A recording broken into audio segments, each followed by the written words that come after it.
Today, I want to show you how I made this watercolor woodland cut paper collage piece. The creative process for this project is so much fun. It combines painting with drawing and collaging, and I hope that you're able to go on to make something truly magical with this step-by-step guide. First, I like to get my workspace set up with all my materials. You'll need watercolor paper, a pencil, glue, scissors, watercolor paints, whether they are new or old, a cup for water, and paintbrushes, and crayons.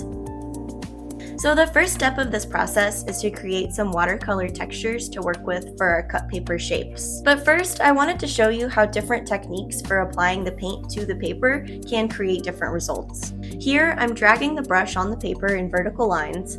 I was thinking about tree bark when I made this part.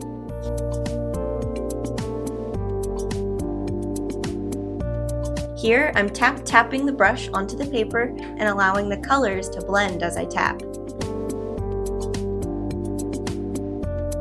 Here, I applied some water to the paper first, and then dropped little bits of paint in the puddle and allowed them to mix.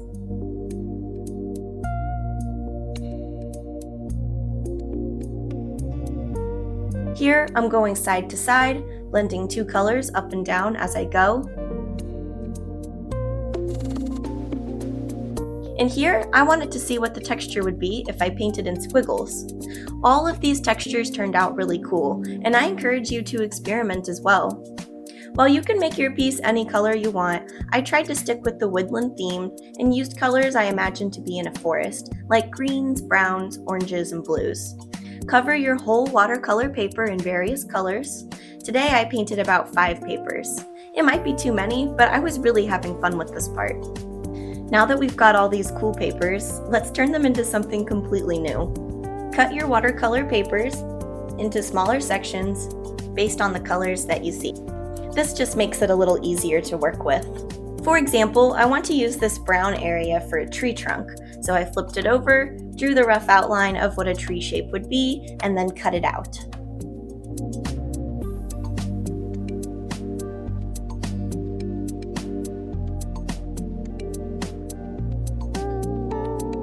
For the leaves of the tree, I used the trunk I just cut out for size and then traced a fluffy shape around it on the green paper. I want to use this orange paper for a fox, so I flipped it over and I'm sketching the fox on the back. My sketch turned out kind of funny at first, so that's why I like to sketch on the back, that way I can fix it. Be careful when you're cutting complicated shapes. If you need help from an adult, don't be afraid to ask. This project is really great for experimenting, so I went ahead and took this paper and ripped it. I think that the white frayed edge will have a really cool effect on my final piece. Once I had a good amount of shapes and papers cut out, I started assembling it together. I really just wanted to let the scene unfold from my imagination. When you're making yours, be playful with it. Move things around until you really like it. Is it missing something? Go back to your watercolor paper and cut more shapes. This is your woodland world that you're creating. Make it just the way you like it.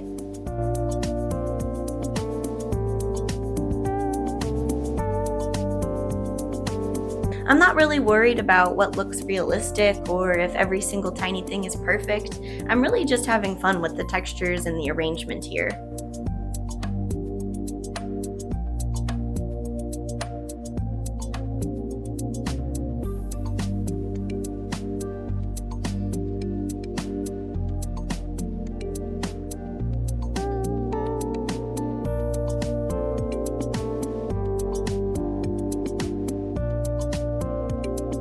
This collage already looks really cool, but I'm going to take it to the next level using crayons. Here, I'm just piling on the textures. In the trees, I'm adding some fluffy shapes that could be like leaves. The tree bark is getting bumpier. I'm really just having fun filling it in.